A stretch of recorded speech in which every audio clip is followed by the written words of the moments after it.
Picture this. You're a Roman senator, respected, revered, a man whose name has echoed through the marble halls of power for generations. You've lived your life according to the old virtues: discipline, dignity, and unshakable loyalty to the Republic, or what remains of it. The purple stripe on your toga isn't just thread, it's legacy. It's the mark of centuries of honor, battles fought, alliances forged, laws debated under the open sky of the Forum. You've given Rome your youth, your wisdom, your unwavering service. Tonight you receive an invitation. It's not just any invitation, a gilded one, etched with imperial seal, delivered by a trembling slave who doesn't meet your eyes. You are summoned to dine with the emperor himself. The ink on the message is still fresh, but your stomach turns cold. You've heard the stories? Everyone has. The dinners that don't end with wine and applause, but with silence and blood. The men who go in laughing and come out as rumors. The Emperor Gaius Julius Caesar Augustus Germanicus, known to the people as Caligula, has changed. The golden boy of Rome, the smiling son of Germanicus, once beloved by the masses, now stares at his closest advisors as if they are meat. You ascend the steps of the Palatine Palace with lead in your feet. The guards who once called you by name say nothing. No salute. No nod. Just blank faces and averted gazes, as if acknowledging you might condemn them too. You pass through towering doors and into a hall soaked in silence. The room is full: senators, generals, magistrates, but it feels empty. No one speaks. No one moves. You catch the glint of sweat on foreheads, the way hands twitch inside sleeves. You smell incense thick and cloying, but beneath it, something sharper, like metal, like fear. And then you hear him. Footsteps. Slow, steady, deliberate. Regal, predatory. Followed by a strange, high-pitched laugh, the kind you hear from children pulling wings off insects. And there he is, Caligula, drenched in silks that shimmer like water but clinging to him like a second skin. His eyes, once warm, are now glassy and wild. He looks at you not like a ruler greeting guests, but like a beast eyeing a cage full of animals. He claps once, and the sound rings out like a sword striking stone. "My dear friends," he says, voice echoing like a priest in a temple. "Tonight we find out who truly loves their emperor, and what love really means. You want to move, you want to breathe, but your body won't listen. You understand now, this is no banquet. It is not a celebration. This is theater. Performance, and the roles have already been assigned. Someone will be praised. Someone will be destroyed. And the line between the two, Caligula draws it in his mind and changes it whenever he pleases. You are not a senator tonight. Not noble. You are not safe. You are a piece on the board, waiting for the hand of madness to play its next move." The subtle shift in Caligula's demeanor soon escalated into something far more alarming. In late 37 CE, the emperor fell gravely ill. Ancient sources describe it as a severe brain fever, so debilitating it brought the vast Roman Empire to a standstill. For days, the young emperor hovered precariously between life and death. Rome held its collective breath, offering fervent prayers for his recovery. Clinging to the hope that their popular new leader would be spared, some historians posit that this illness caused permanent brain damage, a physical alteration that stripped away any vestiges of his former self. Others argued that it merely peeled back the thin veneer of sanity that had barely contained his darkest, most destructive impulses. When Caligula finally emerged from the throes of his illness, those closest to him, his most intimate companions, his personal staff immediately recognized the profound change. The young man who had once demonstrated a surprising degree of restraint and political acumen was gone, vanished, as if consumed by the fever itself. In his place stood someone profoundly altered, a figure who seemed to have severed all ties with reality, with any sense of boundaries between the sacred and the profane, the acceptable and the utterly unthinkable. The transformation wasn't immediately apparent to the Roman public. It began with seemingly minor transgressions, lavish, excessive spending that strained the imperial coffers, unsettling behavior in private meetings, and increasingly erratic decisions that baffled his advisors. But behind the closed, opulent doors of the imperial palace, a far darker metamorphosis was rapidly unfolding. Caligula had experienced something akin to an awakening during his near-death experience.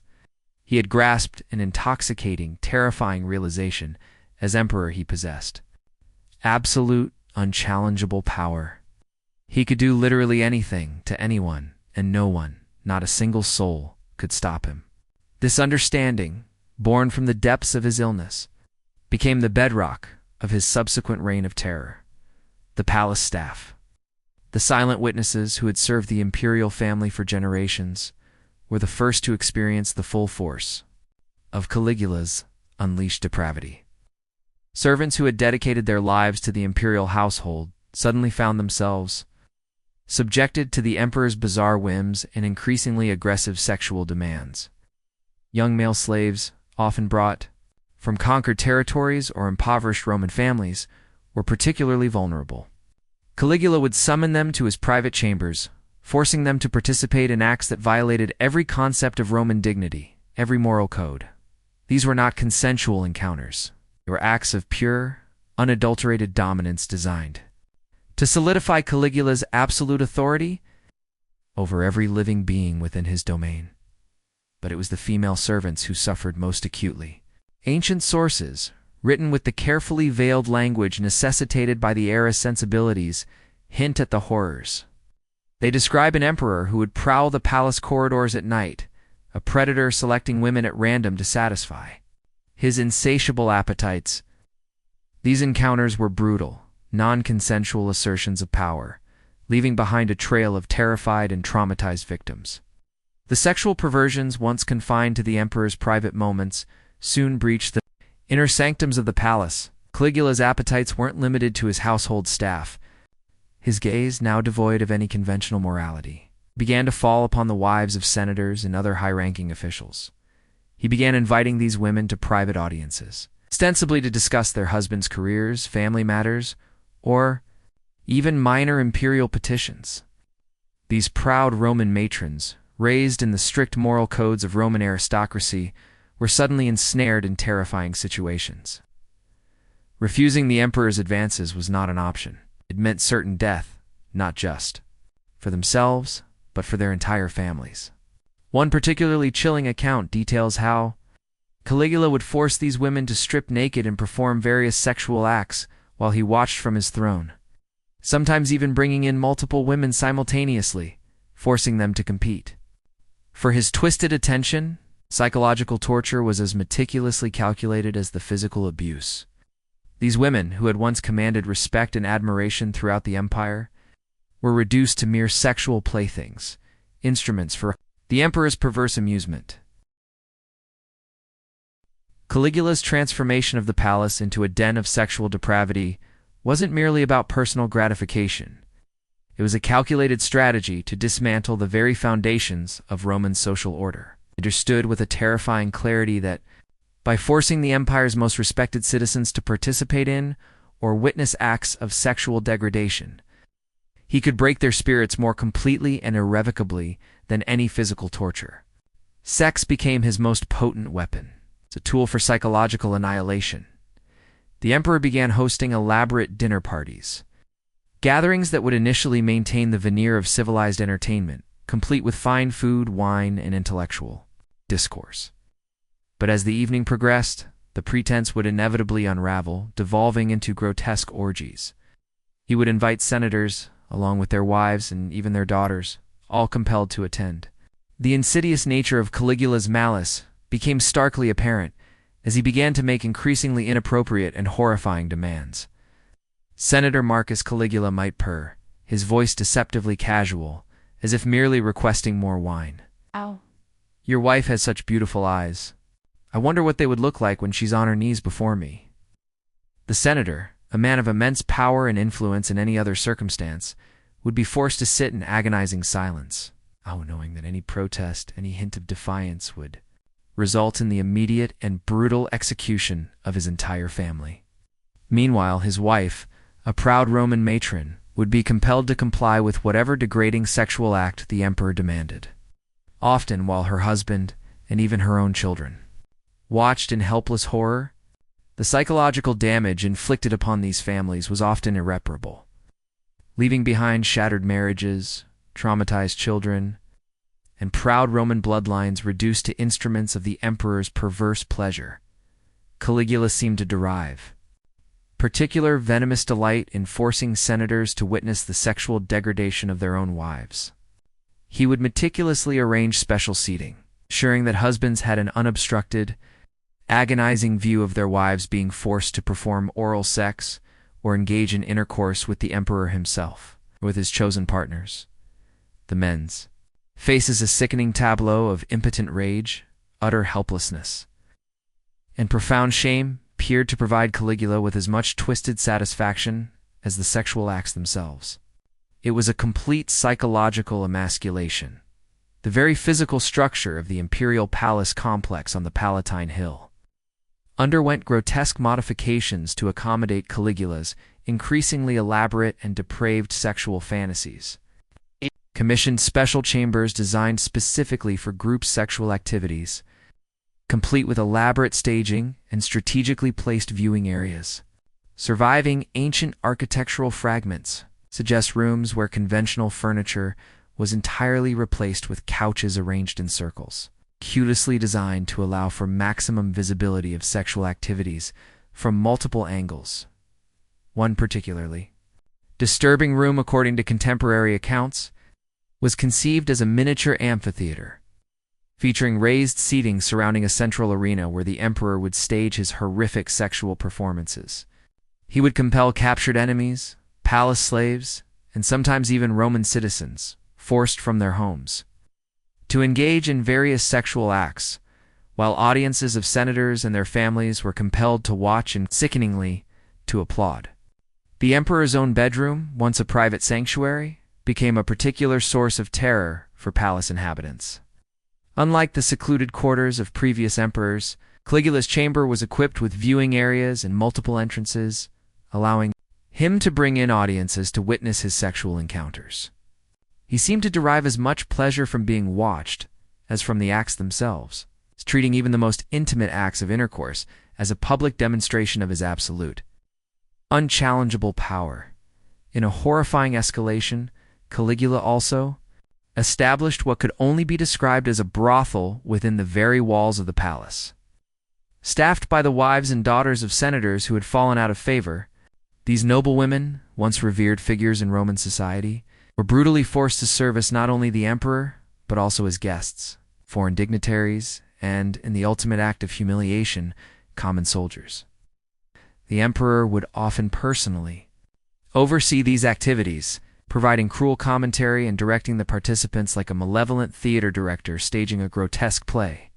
Perhaps the most shocking aspect of Caligula's reign was how systematically he incorporated sexual degradation into the very fabric of Roman life, its religious and political ceremonies. These ancient rituals, which had been performed with solemn dignity and sacred reverence for centuries, were perverted into horrifying opportunities for sexual humiliation. During formal Senate meetings, the very cornerstone of Roman governance, the emperor would sometimes demand that senators' wives perform sexual services right there while their husbands conducted official business. The sacred act of governance became inextricably linked with sexual degradation, Rome's most crucial political decisions being made while the empire's most powerful men were forced to watch their families being brutally abused. Religious ceremonies suffered a similar fate. Caligula, in his burgeoning megalomania, declared himself a living god, demanding that religious rituals include sexual acts performed explicitly in his honor. Priestesses who had taken solemn vows of chastity were forced to engage in public intercourse as part of worship services. Traditional religious festivals, once joyous communal events, became mere pretexts for elaborate orgies featuring unwilling participants. Drawn from Rome's most noble families, the emperor's marriage ceremonies became particularly notorious, a spectacle of perversion. He married and divorced multiple times, often within the dizzying span of days, using each wedding as an opportunity to publicly and sexually humiliate the bride's family. One chilling account describes how he forced a bride's father to watch as he consummated the marriage in front of the entire wedding party, treating the sacred act of marriage not as a union of two people, but as a public demonstration of conquest and utter dominion. Caligula's sexual appetites weren't solely about personal gratification. They morphed into a form of economic terrorism levied against Rome's wealthiest families.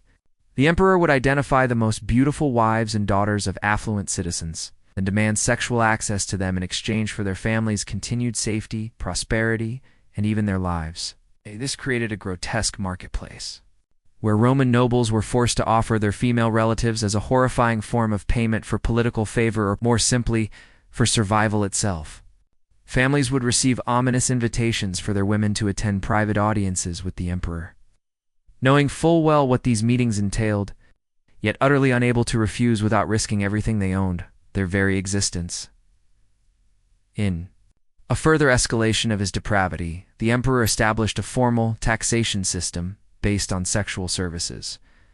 Wealthy families were mandated to provide their women for specific periods of service within the palace, with the duration and frequency directly determined by their financial status. This was not prostitution in any traditional sense. It was outright sexual slavery, imposed on the empire's most privileged classes as a chilling demonstration of absolute imperial power. Women who dared to resist or attempt to escape these horrific arrangements faced unspeakable punishments. Some were forced to engage in public sexual acts as entertainment during gladiatorial games, a final public humiliation. Into actual prostitution, their noble status brutally stripped away as they were forced to serve as common soldiers and slaves. The message was unequivocally clear. No one, regardless of their birth or social standing, was beyond the emperor's sexual reach. The impact on the women forced to participate in Caligula's sexual theater was devastating and long-lasting. These were women raised in the strict moral codes of Roman aristocracy, taught that their virtue was their most precious possession, and that their primary duty was to their families and the empire. Suddenly finding themselves reduced to mere sexual objects for the emperor's entertainment created a profound psychological trauma that extended far beyond the physical abuse. Many women were forced to perform acts that violated not only their personal dignity, but their deepest religious beliefs. The cognitive dissonance between their upbringing and their forced participation in sexual degradation often led to complete psychological breakdown. Some women, in their utter despair, attempted suicide rather than comply with the emperor's demands. But Caligula, with his chilling foresight, had anticipated this response. The families of women who took their own lives faced collective punishment, sometimes execution, sometimes financial ruin that utterly destroyed entire bloodlines. This created a horrific trap where women were caught between their personal honor and their profound responsibility to their families. Didn't result in devastating consequences.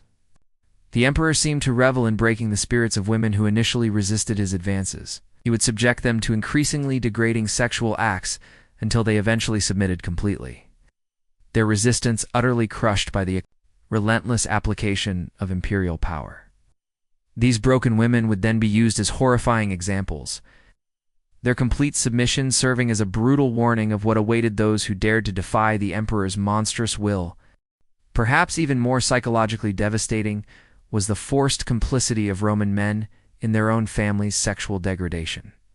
Senators and other high-ranking officials were not merely passive witnesses to their wives' and daughters' abuse. They were often brutally required to actively participate in arranging and facilitating these horrific encounters. Caligula, with his twisted genius for psychological torture, would demand that fathers personally deliver their daughters to his chambers, that husbands assist in preparing their wives for sexual encounters, or that brothers help restrain their sisters during grotesque group sexual activities. This forced participation created a level of psychological trauma that transcended simple witnessing. These men became accomplices in their own family's destruction, their honor irrevocably tainted. The emperor understood that. By making these men complicit in the sexual abuse of their loved ones, he was utterly destroying their ability to maintain any semblance of personal honor or dignity. The senator who had helped tie his own wife down for the emperor's pleasure could never again command the same respect in the Roman Senate. His authority, his very essence as a respected Roman citizen, was permanently compromised by his agonizing participation in his family's degradation. Some men, driven to desperation, attempted to resist by refusing to bring their female relatives to palace gatherings, but Caligula had anticipated this as well. Families who failed to comply with his sexual demands faced immediate execution, often carried out in public as a brutal warning to others. The choice presented was horrifyingly simple: participate in your family's sexual abuse or watch them die. One of the most disturbing aspects of Caligula's sexual reign of terror was his inclusion of children in palace activities. While ancient sources are understandably vague about specific details, they make it chillingly clear that the emperor's sexual appetites extended to minors, both male and female, from Rome's most prominent families. Children brought to palace. Gatherings were forced to witness sexual acts that no child should ever see, creating psychological trauma that would irrevocably affect them for the rest of their lives. Some were even forced to participate in sexual activities themselves, their innocence brutally destroyed as part of the emperor's comprehensive campaign to corrupt every aspect of Roman society. The long-term impact on these children was devastating. Many grew up unable to form normal relationships, their understanding of sexuality forever warped by their childhood experiences in the imperial palace. Others, tragically, became perpetrators themselves, carrying forward the cycle of sexual abuse as they reached adulthood and positions of power. Caligula seemed to understand that by sexually traumatizing the children of Rome's elite, he was ensuring that his corruption would outlast his own reign. These children would grow up to be the next generation of Roman leaders, but they would carry with them the psychological scars of their experiences in the palace, potentially perpetuating cycles of abuse for decades to come. As his reign progressed, Caligula began to formalize his sexual practices into a grotesque religious cult centered around imperial worship. He declared himself a living god and demanded that sexual acts performed in his honor be treated as sacred religious rituals. This wasn't mere megalomania. It was a chillingly calculated attempt to legitimize his sexual abuse by cloaking it in religious authority. Temples were established within the palace complex where worshippers were required to engage in sexual acts as demonstrations of devotion to the divine emperor. These were not voluntary religious practices, they were mandatory sexual performances, required of anyone seeking imperial favor or simply trying to avoid imperial wrath. The emperor created elaborate ceremonies around his sexual activities, complete with formal protocols and ritualistic elements. Sexual intercourse with the emperor, or his designated representatives, became a form of communion with the divine, while watching these acts became a form of worship required of palace visitors. This religious framework provided Caligula with justification for even his most extreme sexual demands. When senators' wives were forced to engage in group sexual activities, it was presented as a religious obligation rather than mere imperial whim. When children were included in sexual rituals, it was described as initiating them into divine mysteries rather than blatant child abuse. Caligula's sexual terrorism wasn't limited to the palace itself. It extended throughout the empire through a network of officials who eagerly carried out similar practices in his name. Provincial governors, military commanders, and other imperial representatives were encouraged to establish their own versions of the emperor's sexual court, creating an empire-wide system of sexual exploitation and abuse. These local officials understood that their continued favor with the emperor depended entirely on their willingness to participate in and facilitate sexual abuse. They competed with each other to devise increasingly creative forms of sexual humiliation, sending back reports to Rome detailing their innovations in the grotesque hope of gaining imperial recognition. The result was an empire where sexual abuse became a standard tool of governance. Local populations lived in constant gnawing fear that their wives, daughters, or sons might be selected for sexual service to imperial officials. This created a pervasive climate of terror that extended far beyond the palace walls, affecting millions of people throughout the Roman world. Women throughout the empire learned to live with the chilling knowledge that their bodies were not their own, that at any moment they might be claimed by imperial representatives for sexual purposes. This systematic sexual terrorism became one of the defining and most horrifying characteristics of Caligula's brief reign, leaving psychological scars that would affect Roman society for generations. By 40 CE, Caligula's sexual excesses had reached levels that shocked even those who had witnessed his earlier depravities. Palace gatherings had devolved into elaborate sexual spectacles that could last for days, with hundreds of participants forced to engage in increasingly extreme and abhorrent acts. The emperor's final months were marked by sexual performances of unprecedented scale and cruelty. He would stage massive orgies involving senators, their families, foreign dignitaries, slaves, and even animals, creating sexual tableaux that served as horrifying demonstrations of his absolute power over human dignity and morality. These final performances seemed designed not just for personal gratification, but as chilling statements about the very nature of imperial power itself. By forcing Rome's most respected citizens to participate in the most degrading sexual acts, Caligula was making a philosophical point about the meaninglessness of traditional Roman values in the face of absolute, unrestrained authority. The breaking point came when Caligula announced his intention to formalize his sexual practices as the official religion of the empire, requiring all Roman citizens to participate in sexual rituals as mandatory demonstrations of loyalty. This ultimate threat to universalize his sexual terrorism was what finally convinced the conspiracy against him to act. On January 24, 41 CE, Caligula was assassinated by members of the Praetorian Guard in the underground passages of his own palace. But even in death, the emperor's sexual crimes continued to terrorize their victims. The conspiracy that ended his life included not just political motivations, but deeply personal ones. Several of the assassins had been forced to watch their own family members subjected to the emperor's sexual abuse. The new emperor, Claudius, faced the monumental task of dealing with the devastating aftermath of Caligula's sexual reign of terror. The physical evidence of the emperor's crimes was extensive. Rooms equipped for sexual torture, collections of pornographic art depicting real palace victims, and detailed records of sexual encounters that served as blackmail material against prominent families. Much of this evidence was quietly destroyed, not out of respect for Caligula's memory, but to protect the victims and their families from further humiliation. Rooms that had been sites of sexual abuse were sealed or completely renovated, as if the new administration was desperately trying to erase the physical memory of what had occurred. The cover-up extended to the historical record as well.